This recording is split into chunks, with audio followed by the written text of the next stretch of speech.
Poslovna putovanja pružaju mogućnost organizovanja i evidencije službenih putovanja.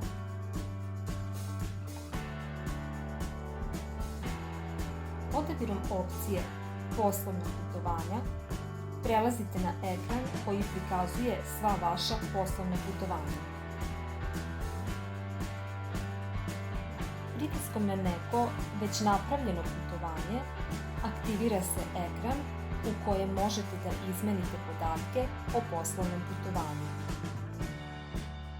Osim promena podataka, poslovno putovanje može da sadrži priloge kao i prikaz putanja.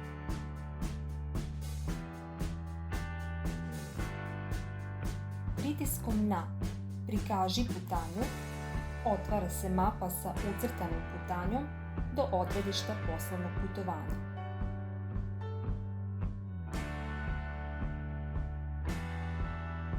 Pritiskom na Prilozi moguće je dodati prilog putem kamere ili direktno iz telefona.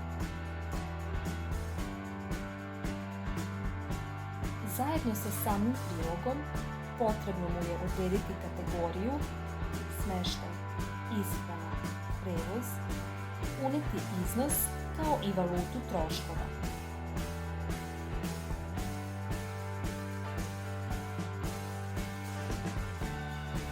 Da biste napravili novo poslovno putovanje, potrebno je pritisnuti plus i uneti naziv i opis puta.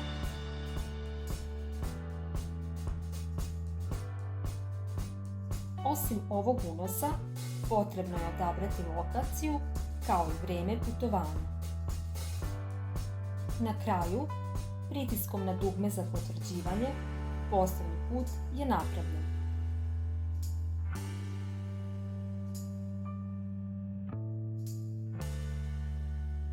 Hvala vam što koristite Time Tracking mobilnu aplikaciju.